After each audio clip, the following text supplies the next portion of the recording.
안녕하세요. 건강의 달인 건달입니다. 혹시 가끔 빨래 하시나요? 부모님과 함께 사시는 젊으신 분들도요, 아마 빨래를 해본 경험이 별로 많지 않으실 것 같아서 질문을 드려보았는데요.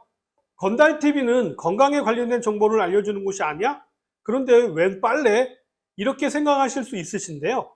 빨래야말로 우리 건강과 아주 직결되어져 있기 때문입니다. 특히 우리가 입는 이런 옷과 속옷의 경우에는요, 엄청나게 많은 미생물이 번식하고 있기 때문입니다. 그렇기 때문에 빨래의 위생이 우리 건강과 연관이 깊은 것이죠. 빨래하려고 모아둔 빨래 바구니를 보게 되면요, 시큼한 냄새가 나기도 하고요. 심지어 세탁 후에도요, 빨래에서 쾌쾌하고 꿉꿉한 냄새가 나는 경우도 있고요. 특별히 습도가 높은 날 빨래를 말리는 경우에도요, 냄새가 더 심한 경우도 있는데요. 이러한 냄새도 모두 우리 건강에는 좋은 영향을 미치는 것이 아니기 때문에 오늘은 빨래 냄새를 해결하는 방법에 대해서 말씀드리도록 하겠습니다. 먼저 빨래 바구니에서 냄새가 나는 경우입니다. 빨래 바구니에서 냄새가 나는 이유는요, 젖은 수건 또는 젖은 옷이나 땀에 젖은 옷들을 쌓아둘 때 냄새가 발생할 수 있게 됩니다. 특히 수건의 경우에는요, 샤워 후에 또는 머리를 말린 후에 물기를 많이 머금게 되는데요. 이때 수건이 건조되기까지는 시간이 생각보다 많이 걸리게 됩니다. 하지만 이렇게 물에 젖은 채로 빨래 바구니에 넣어두게 되면요, 빨래에 붙어 있는 사람의 피부의 각질과 먼지 등은요, 높은 수분으로 인해서 부패균이 서식하기에 아주 좋은 환경이 됩니다. 이때 세균과 곰팡이 등의 부패균이요, 빨래에서 번식하게 되면서 각종 물질을 만들어내고 이 성분들로 인해서 악취가 나게 되는 것이죠. 눈에 보이지는 않아도요, 수건이나 옷에서 냄새가 난다면요, 부패균이 이미 서식하고 있을 확률이 높고요, 냄새가 더 심해지기 전에 해결하는 것이 좋겠죠. 그리고 이렇게 젖은 수건과 젖은 옷이 빨래 바구니에 들어가게 되면요, 전체적인 습도를 높이게 되어서 다른 멀쩡한 옷까지 오염이 될 수가 있습니다. 그렇기 때문에요, 젖은 수건과 젖은 옷은 따로 관리하셔야 합니다. 젖은 수건과 젖은 옷은요, 빨래 바구니에 바로 넣지 마시고요, 따로 걸어두거나 완전히 건조시킨 후에 빨래 바구니에 넣으셔야 합니다. 빨래 바구니 옆에 작은 건조대를 놓고 젖은 수건과 젖은 옷을 말리시는 것이 좋습니다만, 저희 집의 경우에는요, 젖은 수건은 빨래 바구니 덮개에 걸쳐서 말린 다음에 바구니에 넣기도 하고요. 바구니 자체도 구멍이 큼직하게 여러 개 뚫려 있는 바구니를 이용해서 통풍이 잘 되게 하는 편입니다. 이렇게 관리하면 쉽게 빨래 바구니에서 나는 냄새를 줄일 수가 있고요, 위생과 건강상에서도 훨씬 더 도움이 될 수 있겠죠. 그러나 건조 시간이 길어지는 환경이라면요, 문제가 좀 달라집니다. 보통 빨래가요, 수분을 머금고 하루가 지나게 되면 냄새가 발생하기 시작합니다. 아무리 젖은 수건과 젖은 옷을 말린 다음 세탁을 했다고 해도요, 건조 시간이 길어지게 되면 유해균이 다시 번식할 수 있기 때문입니다. 그래서 장마철 습도가 높아진 상태에서 세탁을 마친 빨래라고 하더라도요, 빨래가 빠르게 마르지 않게 되면 냄새가 나는 것을 볼 수가 있게 되는 것이죠. 특히 빨래를 부드럽게 만드는 섬유 유연제를 사용하시게 되면요, 냄새가 더 많이 나게 되기도 합니다. 왜냐하면요, 섬유 유연제는 빨래를 부드럽게 하기 위해서 습기를 더 많이 머금게 하는 기능을 가지고 있기 때문인데요.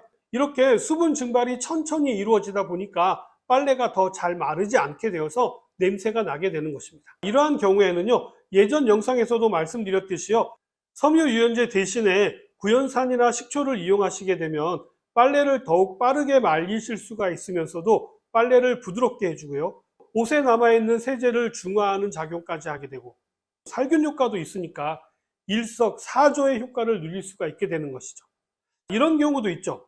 이불이나 패딩, 니트 같은 경우에는요, 손세탁을 한 후에 제대로 탈수하지 않고 그대로 말리게 되면요, 건조 시간이 길어지게 되고 냄새가 날 확률이 높아지게 되는데요.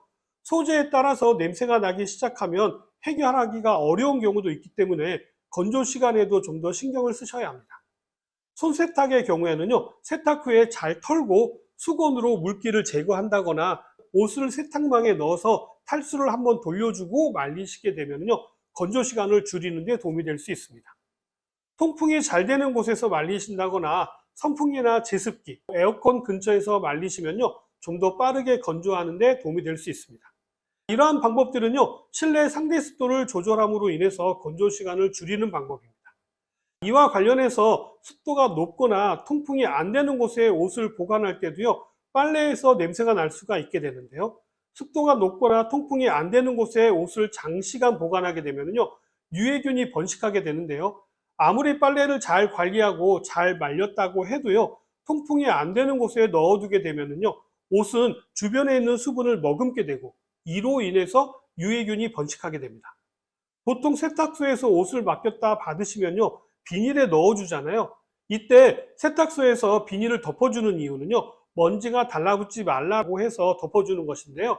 이대로 그냥 그대로 장기간 옷을 보관하게 되면 통풍이 되지 않아서 냄새가 날 수가 있습니다. 옷은 비닐보다 부직포나 천 소재의 통풍이 잘 되는 재질로 덮어주는 것이 좋고요. 서랍장에 옷을 오랫동안 보관하는 경우에도요, 옷 사이사이에 한지를 넣어두는 것도 습기와 냄새를 잡기 위한 좋은 방법이 될 수 있습니다. 이러한 경우 말고도 또 다른 원인이 있을 수가 있는데요. 세탁기와 건조기 관리가 제대로 이루어지지 않아도 빨래에서 냄새가 날 수 있게 됩니다. 세탁기와 건조기는요, 세탁물에서 나온 먼지라든지 보풀 등이 남기가 쉬운데요. 이러한 곳에 유해균이 쉽게 번식하게 되어서 세탁물을 오염시키는 것이죠. 세탁기에도 거름망이 있고요, 건조기에도 거름망이 있는데요. 이 거름망은요, 세탁이나 건조가 끝나게 되면 바로바로 세척을 해주고 완전히 말려주시는 것이 중요합니다. 세탁기나 건조기는요, 사용 빈도도 많고 물을 사용하는 생활 가전으로요, 유해균 번식이 쉽기 때문에 사용 후 관리가 아주 중요합니다. 빨랫감을 잘 관리했는데도 여전히 냄새가 난다면요, 세탁기 청소를 해주시면 냄새를 제거하는 데 도움이 될 수가 있게 되는데요. 세탁조 클리너를 사용하신다거나 탄산소다를 따뜻한 물에 넣어서요, 세탁기에 넣고 물을 가득 받은 다음에 한 30분에서 1시간 정도 불린 다음에요, 표준 모드나 통세척 모드로 한번 돌려주시면 끝입니다. 자, 이때 세탁조 클리너나 과탄산소다의 양은요, 세탁기 용량에 따라 다르기 때문에요, 제품에 나와 있는 정량을 참고하시기 바랍니다. 이뿐만 아니라 세제나 섬유 유연제의 과다 사용으로 인한 경우에도요, 냄새가 발생할 수가 있게 되는데요. 세제나 섬유 유연제는요, 빨래 양에 맞게 사용하시는 것이 아주 중요합니다. 세제를 많이 넣어야 빨래가 잘 된다라고 생각해서요, 정량보다 많은 양을 넣는 분도 계시는데요. 세제나 섬유 유연제 과다 사용으로 인해서 헹굼이 제대로 이루어지지 않게 되면요, 세제나 섬유 유연제가 옷에 남아서 오히려 빨래에서 냄새를 유발하게 됩니다.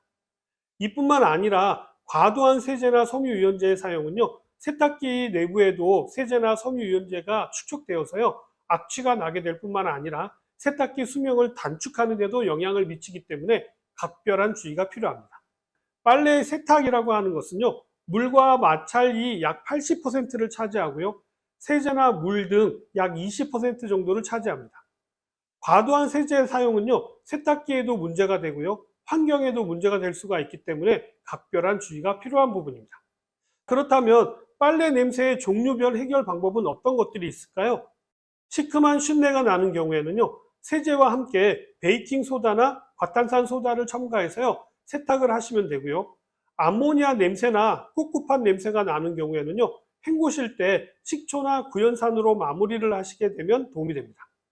자, 오늘은 빨래 냄새에 대해서 말씀을 드렸는데 어떻게 좀 도움이 되셨나요? 그럼 저는 다음에도 좋은 내용 가지고 다시 찾아뵙도록 하겠습니다. 감사합니다.